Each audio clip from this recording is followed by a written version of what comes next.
آج ہم مسلمانوں کے اندر یہ توہم موجود ہے کہ ماہ سفر میں ہزاروں بلائیں اترتی.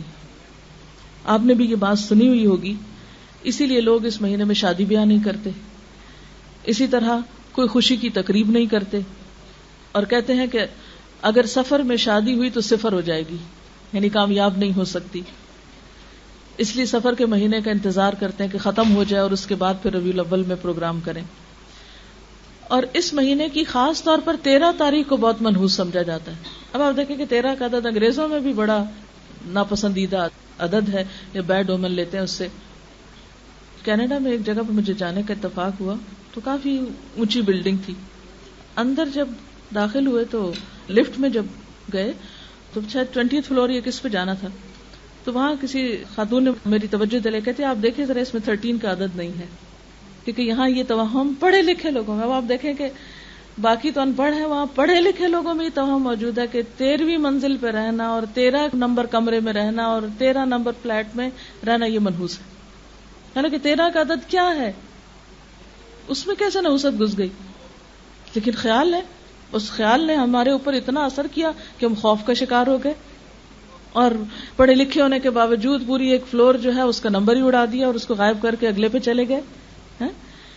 تو بہرحال ہم مسلمانوں کے اندر بھی ایسی چیزیں موجود ہیں، اور سفر کے خاص طور پہ پہلے 13 دنوں کو 13 تیزہ کہا جاتا ہے کہ اس میں حالات بہت تیز ہوتے ہیں، اور پھر بعض اوقات گھنگنیاں ابال ابال کے کھاتے ہیں اور یہ سمجھتے ہیں کہ ان چنوں کا یا گندم کا ابال کے کھانا جو ہے وہ نحوست دور کرتا ہے. حالانکہ اس سے کیا ہوگا مجھے سمجھ نہیں آتی. کیا سال کے باقی دنوں میں چنے چاٹ نہیں کھاتے؟ اس کو کون سی نحوست ہوتی ہے؟ اگر خاص طور پر ان دنوں میں، اور اگر کسی کا ویسے اسٹمک اپسیٹ ہو تو وہ کیسے کھائے گا؟ اس کی نحوست تو پہلے سے آ چکی ہے. اچھا، دوسری انتہا یہ ہے کہ وہ آخری بدھ کو اچھا سمجھتے ہیں، اور اس میں کیا کہتے ہیں کہ بعض مزدور لوگ کام نہیں کرتے، چھٹی مناتے ہیں، اور مٹھائیاں بٹتی ہیں بعض اوقات جہاں بلڈنگز وغیرہ بن رہی ہوتی ہیں، اور اس دن کو بڑا ثواب کا کام سمجھتے ہیں. اور کیا سمجھتے ہیں کہ اس آخری بدھ کو نبی صلی اللہ علیہ وسلم صحت یاب ہوئے تھے، اور آپ صلی اللہ علیہ وسلم سیر و تفریح کے لیے مدینہ سے باہر گئے تھے، تو اس لیے بعض لوگ باقاعدہ پکنک مناتے ہیں اس بدھ کو، اور عید کی طرح خوشی مناتے ہیں اور سیر و تفریح کے لیے جاتے ہیں. اور خصوصاً عورتیں باقاعدہ اس دن بننے سنورنے کا بھی اہتمام کرتی ہیں.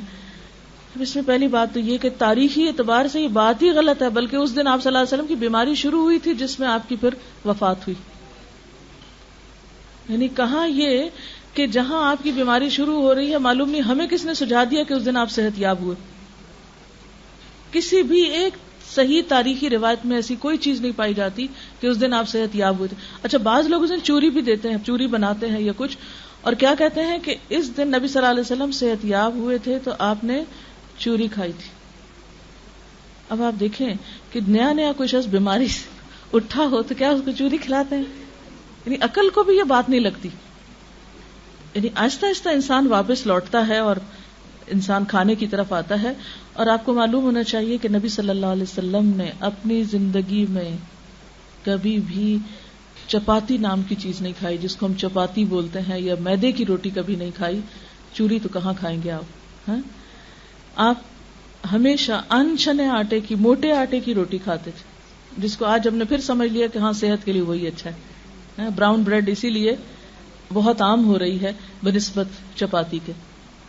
بہرحال بعض لوگ جو ہیں ان دنوں میں مٹی کے برتن توڑ دیتے ہیں گھر میں، اور وہ کہتے ہیں کہ اس طرح ساری بلائیں جو ہیں وہ ٹل جائیں گی.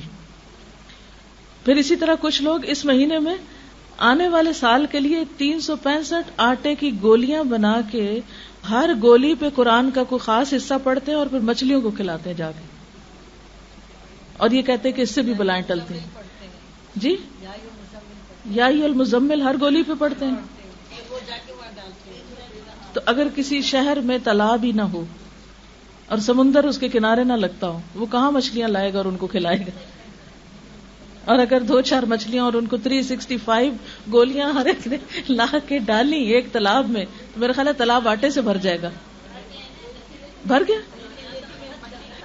لا حول ولا قوت الا باللہ. مچھلیوں کو الٹا مارنے والی دنیا بھر میں انوائرنمنٹ کے بارے میں لوگ اتنے کانشیس ہیں، اور اگر وہ یہ دیکھیں کہ مسلمان جانوروں کو اس طرح آٹا کھلا کھلا کے مار رہے ہیں اور تالاب کو آٹے سے بھر رہے ہیں تو کیا سوچیں گے ہمارے بارے میں؟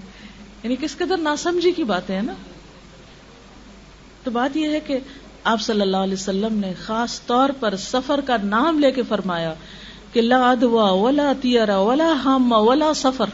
کوئی سفر منحوس نہیں، سفر میں کچھ بھی نہیں ہے، کوئی ایسی خاص عبادت نہیں ہے، کوئی نحوست نہیں ہے، کوئی اور اس قسم کی توہمات کرنے کی ضرورت نہیں ہے. جو حدیث میں آپ کو سنا رہی ہوں یہ باقاعدہ اوتھینٹک بخاری مسلم کی حدیثیں ہیں کہ جس میں آپ صلی اللہ علیہ وسلم نے اپنے لوگوں کو توہم سے نکالا تھا، اور ہم نے پھر باتیں گڑ گڑا کے دوبارہ اپنے آپ کو اسی چکر میں ڈال دیا. پہلی بات تو یہ کہ اس مہینے میں نبی صلی اللہ علیہ وسلم سے کسی خاص عبادت کی بھی کوئی تاکید نہیں ہے، صرف یہ کہ آپ کا معمول تھا کہ ہر مہینے کے جو ایام 20 ہوتے تھے اس میں روزے رکھتے تھے، اور وہ سفر میں بھی اور ربیع الاول اور ہر مہینے میں.